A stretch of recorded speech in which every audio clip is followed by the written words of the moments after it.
नमस्कार। इस सभा में मौजूद हमारे जिला के अध्यक्ष श्री अरविंद शाह जी, शाहकुंड के रहने वाले सुल्तानगंज के हमारे संभावित प्रत्याशी सह संगठन जिला के अध्यक्ष भाई राकेश यादव जी, मंच पर मौजूद हमारी निशा भारती जी, ममता शर्मा मैम, भाई पिंटू जी, हमारे जिला के उपाध्यक्ष विभास भाई और हमारे सुल्तानगंज के प्रवक्ता जी। बहुत अच्छा लग रहा है कि आज सजौर के इस मैदान में हम लोग इतनी संख्या में बैठे हुए हैं, इतने सारे लोग बैठे हुए हैं।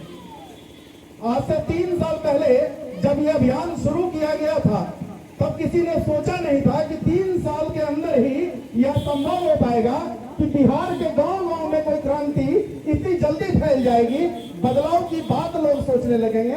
आज से 3 साल पहले किसी ने ऐसा नहीं सोचा था। बिहार की राजनीति को हम सब लोग जानते हैं।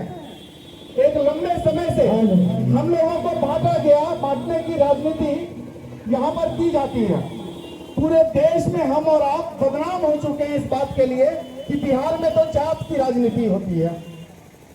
आप कहीं भी चले जाएं, लोग कहेंगे बिहार में जात की राजनीति होती है।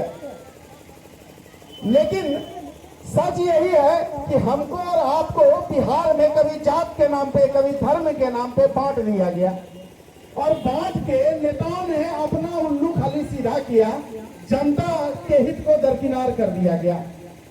लोकतंत्र की व्यवस्था जब 1947 में देश आजाद हुआ तो लोकतंत्र की व्यवस्था लाई गई। कहा गया कि दुनिया का सबसे बेहतर व्यवस्था लोकतंत्र की व्यवस्था है, जहां लोग मिलकर अपने लिए अपना प्रतिनिधि चुनेंगे और वो प्रतिनिधि जो होगा वो जनता का सेवक होगा, मालिक नहीं होगा, और वो सेवक जनता के विकास का काम करेगा।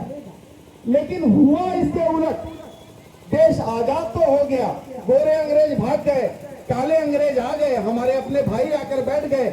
हमने जिनको प्रतिनिधि चुना, होना तो उसको हमारा आपका सेवक होना चाहिए था, लेकिन वो हमारा और आपका मालिक बन गया। यही लोकतंत्र में असली समस्या आ गई और इसी समस्या को खत्म करने के लिए आज जन स्वराज आपके बीच में आया है। ऐसा इसलिए हुआ क्योंकि नेता यह समझ गया कि हमको लोगों को बांटना आसान है, काम करना हमेशा मुश्किल होता है, लोगों को भटकाना हमेशा आसान होता है। काम करके देना, आप सोचिएगा कभी कि काम करके देना हमेशा मुश्किल होता है और नहीं करने के बाद बहाना बनाना बड़ा आसान काम होता है। तो नेता हमको और आपको भटकाना समझ गया। अंग्रेज की एक नीति थी, डिवाइड एंड रूल, बांटो और राज करो। हमारे नेता भी वही काम करते हैं, कभी हिंदू मुसलमान पे बांट देते हैं, कभी जात पात पे बांट देते हैं। लेकिन सच यही है कि धर्म और जात के नाम पे जो राजनीति करते हैं उनसे न जात का भला हुआ न धर्म का भला हुआ।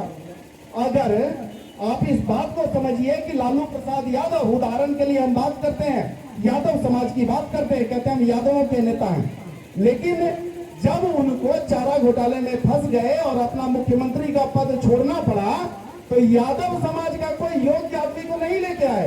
ऐसा थोड़ी है कि यादव समाज में पढ़े लिखे लोग नहीं है, कि सामाजिक लोग नहीं है, बहुत सक्षम लोग हैं।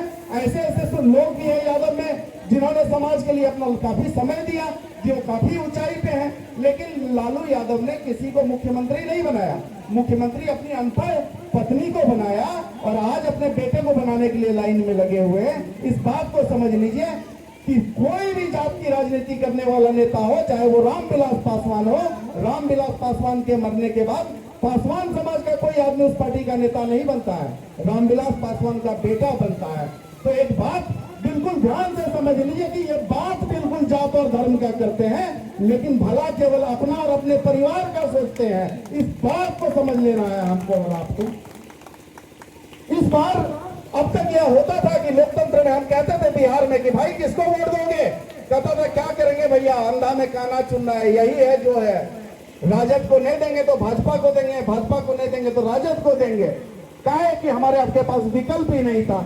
लेकिन इस बार ये खेल नहीं है, इस बार हमारे और आपके पास एक मजबूत विकल्प है जन स्वराज के रूप में, जो जनता की आवाज है, जो बिहार के 1.5 करोड़ लोगों को मिलाकर एक पार्टी बनाई गई है, जो केवल बिहार के लोगों के विकास की बात करती है, जो बात करती है कि न हम जात के आधार पर वोट मांगेंगे, न हम धर्म के आधार पर वोट मांगेंगे, हम केवल बिहार का बेहतरी के आधार पर वोट मांगेंगे। और बिहार के पूरे बिहार को एक सूत्र में पिरो दिया है उन्होंने।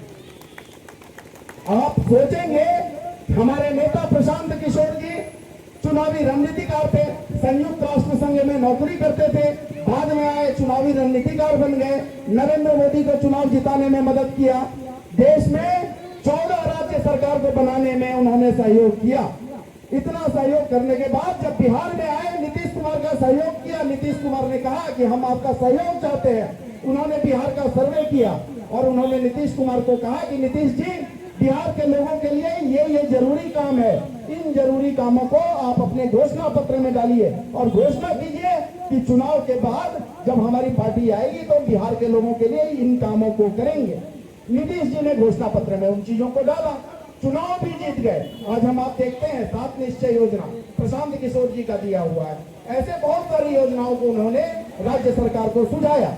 नीतीश जी चुनाव जीत गए और चुनाव जीतने के बाद उन्होंने वही किया जो हमारे आपके साथ नेता करता है कि चुनाव के पहले आता है, हम कहते हैं कि नेताजी सड़क नहीं है, कहेगा हमको चुनाव जीतने दीजिए बनवा देंगे। भैया अस्पताल में इलाज नहीं है, चुनाव जीतने दीजिए बनवा देंगे। स्कूल में पढ़ाई नहीं होता है, चुनाव जीतने दीजिए बनवा देंगे, पढ़ाई भी हो जाएगा। लेकिन चुनाव जीतने के बाद नेता गायब हो जाता है, 5 साल तक फिर नजर नहीं आता है। उसको पता है कि 5 साल के बाद हम फिर लोगों के बीच में आएंगे, फिर लोगों को भटका देंगे और फिर वोट पाएंगे, फिर 5 साल के लिए गायब हो जाएंगे।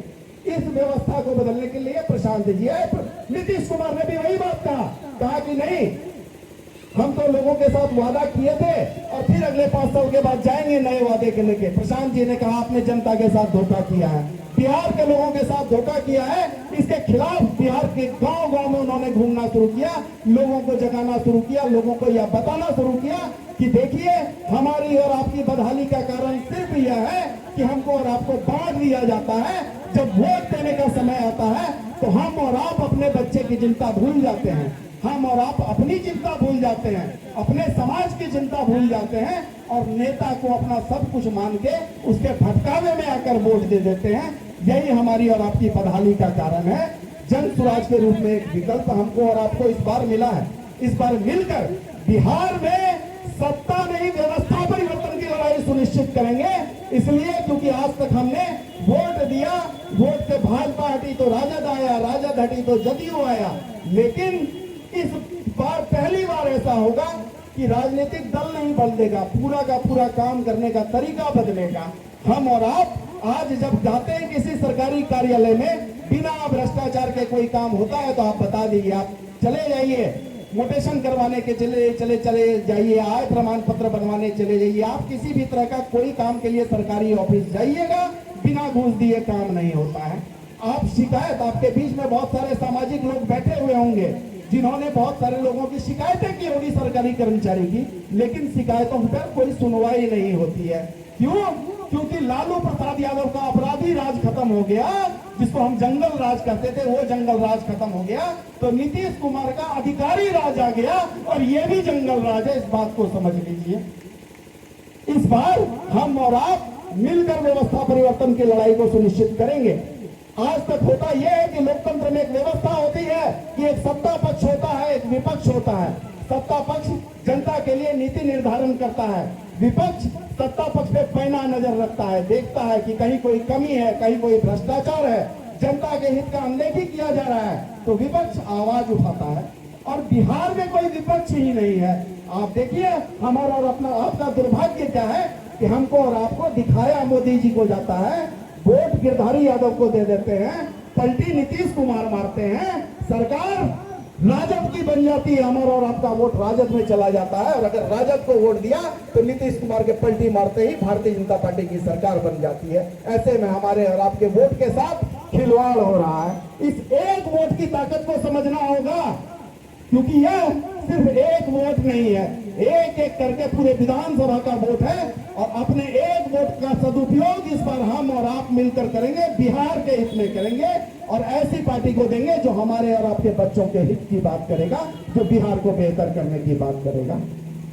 मैं हमेशा से कहता हूं कि बिहार में शिक्षा व्यवस्था बदहाल कर दिया गया है, स्वास्थ्य व्यवस्था खस्ता हाल है, अव्यवस्था चरम पर है, भ्रष्टाचार जो है हर जगह पे है, अफसरशाही माथे पे चढ़ के नाच रहा है।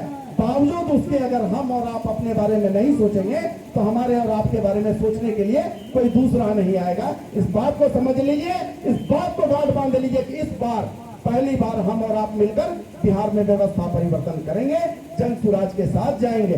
बहुत ही शुभ चिन्ह है कि हम शिक्षा से क्रांति की बात करते हैं, बदलाव की बात करते हैं, और जन सुराज को जो चुनाव चिन्ह मिला है वह स्कूल का बस्ता मिला है, स्कूल का बैग है। इस स्कूल के बैग को हमको और आपको चुनावों में याद रखना है। इस बार बिहार में परिवर्तन स्कूल के बैग से होगा और पूरे बिहार के व्यवस्थाओं में जो परिवर्तन है वह स्कूल के बैग के माध्यम से इन चुनावों में हम और आप मिलकर करेंगे। इन्हीं शब्दों के साथ मैं अपने संबोधन को यही समाप्त करता हूं। धन्यवाद, बहुत बहुत धन्यवाद। जय बिहार, जय बिहार। धन्यवाद, बहुत बहुत धन्यवाद। धन्यवाद।